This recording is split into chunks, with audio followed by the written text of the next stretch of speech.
referendum has helped to reopen the cold case of territorial integrity versus self-determination.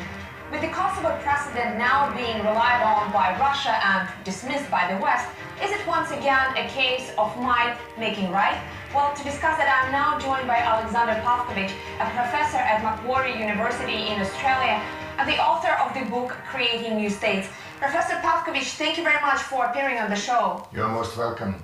Now, the recent referendum in Crimea has revived this old debate about legitimacy or illegitimacy of secessionist movements, and we hear various sides accusing each other of violating international law. But as far as I understand, the law itself is far from being settled on this issue, isn't it? Well, not being a lawyer, I should say that I don't think there is international law on secession.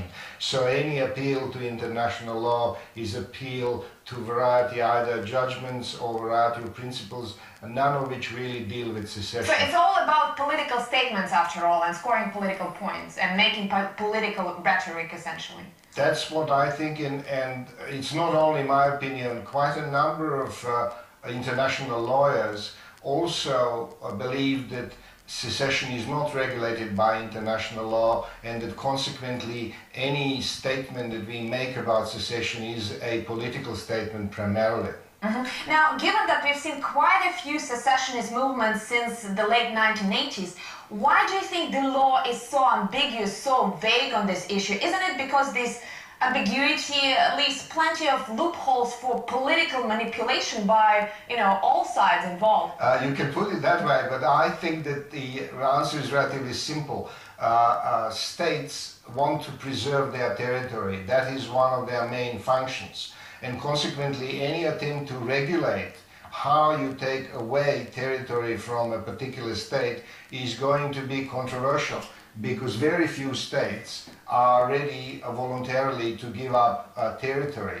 Professor Pavkovic, you just said that the states are not really eager to allow part of their territories go independent, but a number of countries have been quite active in supporting independence movements in other states. I wonder, how often does international politics drive secessionist movements?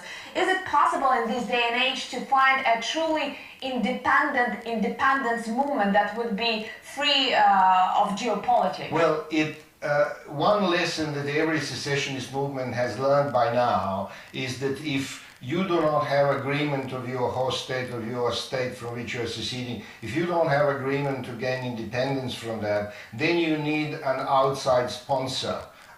There are no secessions, no successful secessions, which occurred without an outside sponsor.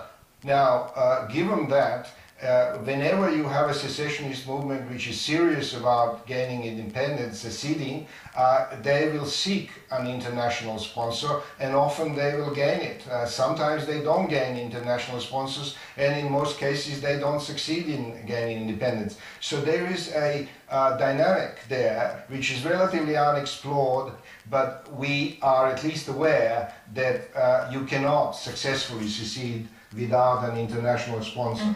Now, this dynamic, as you said, may be unexplored, but I think it's used quite often in modern geopolitics. Now, in the absence of clear legal guidelines, arguments for or against secessions are often couched in moral terms, and morality is a bit like beauty, it's in the eye of the beholder.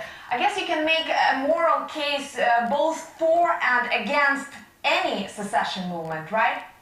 This is true. Not only, one couldn't really say, strictly speaking, that morality is in the eye of the beholder. A lot of people would disagree with that. But when you look at scholarly work on secession and on morality of secession, you will find indeed very different theories, and sometimes contradictory theories, of how morally to regulate secession. So given the variety of these theories that we have, you cannot have a moral argument for or against secession which will be uncontested. And one of the reasons, very simple reason for all that, is that secessions are not moral events. In other words, these are political phenomena, and therefore they have their own political dynamic. They are not regulated, strictly speaking, by morality. We attempt to do so, but we won't ever, I think, we won't be able to regulate it by moral principles. Now, I don't want to appear cynical, but I think in geopolitics, human deaths have long been used as a moral argument, and unfortunately, the more deaths there are, the stronger seems to be the argument. You mentioned in one of your public lectures that up to 80% of secessionist movements involve some form of violence, and I wonder if this propensity towards violence is a direct result of the ambiguity of the law, when the ambiguity is in fact something that incentivizes this violence, which could later be used to legitimize a secessionist movement. This is an excellent point, and quite a number of scholars point out that secessionist movements, often if they are faced with opposition, with rejection by the host state, are in fact motivated to use violence in order to provoke either moral outrage in outside states or to wear down the enemy. In other words, violence is a useful instrument when you cannot achieve your aims by other means. Now, I don't think that could be avoided by legal regulation. I have a feeling that one way of resolving this issue is to make territory less valuable, so that the host states would be more inclined to give up territory when there is a very strong secessionist movement there. I think that would be a more elegant solution to these problems, and we have such solutions. For example, in Scotland, we might have a solution through a referendum without any violence. So there are peaceful solutions to secessionist conflicts, and I think we should really foster those instead of trying to find some sort of legal regulation. Now, speaking about bloodshed and excessive bloodshed, I think that this argument was used as a part of the justification for Kosovo's independence, and I think it was also used later by Western politicians to explain why Kosovo was such a unique case and why it shouldn't be used as an international precedent. But given the statistics that you cite in your lecture, that is 80% of secessionist movements being accompanied by some form of violence, it seems that Kosovo's case is not that special after all. That's correct, and the argument that Kosovo has produced extraordinary amount of civilian deaths, and that itself justifies independence of Kosovo is both empirically very difficult to uphold, because the question there arises how many deaths are sufficient for independence. In other words,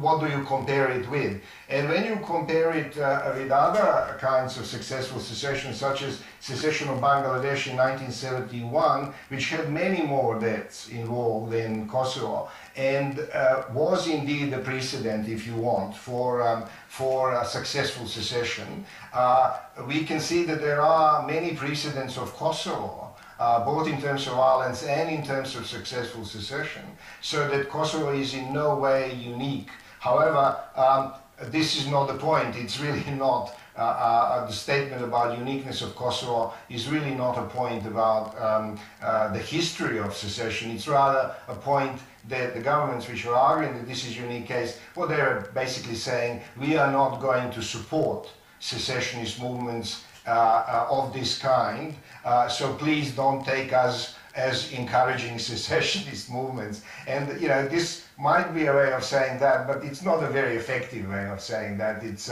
secessionist movements are not going to listen to this kind of rhetoric. Well, I think it's also a very political statement, saying that what you do is right, but if the same type of rules were to be applied to your opponent, well, they would be illegitimate. I think we just discussed how politics is involved in secessionist movements, but I think it also plays a very significant role in whether the state, a new state, is recognized after the fact of secession. From your own research, I wonder how arbitrary or self-serving that recognition process really is. Well, there is a general theory of international relations, which is often called realism or neorealism, which says that states are selfish and behaving in self-interested way. And although this is a contested theory, there are many others, it's difficult to deny that states have their own interests, and these interests change, of course, but they will act on those perceived interests at any moment of time. So at some point they would support a secessionist movement, at some point it wouldn't, depending on the circumstances. So it's a very difficult situation in which if you want to say, oh, this state will always support secessionism and another will not. And I've been looking at this problem, and my very general and very fuzzy impression is that if you are looking at states which do not support secession, only People's Republic of China is consistent in not supporting secessionist movements anywhere else. The other states which profess not to support, in fact, from time to time do. So in terms of consistency, when it comes to support of secessionist movements, you can't find very much consistency, especially over longer periods of time. Mm-hmm. Now, the UN-Friendly Relations Declaration from the 1970s enshrines the principle of non-interference in the state's internal and external affairs, and since there's nothing that explicitly bans declaration of independence, I wonder if it could be argued that this whole process of recognition or denying recognition represents a form of interference, because that interference, after all, could have very far-reaching consequences. And one example I could provide is the example of Yugoslavia, where the immediate recognition of Bosnia's and Croatia's secessions by the West led to a very bloody and very protracted war. Well, the question, of course, arises to what extent recognition itself is a cause of these kinds of bloody events. But surely it would be taken as an encouragement by some powers involved. I mean, if you mentioned sponsorship, international sponsorship later on. This is also a form of international political sponsorship. That's correct. Now, when it comes to the case of Bosnia and Herzegovina and some former Yugoslav republics, the minimal argument that I think one can advance is that recognition of these states, or promise of recognition of these states, have discouraged them from trying to resolve their internal and external conflicts peacefully, because the governments, the new governments, the secessionist governments, knew that they are going to get recognition, so they were not at all motivated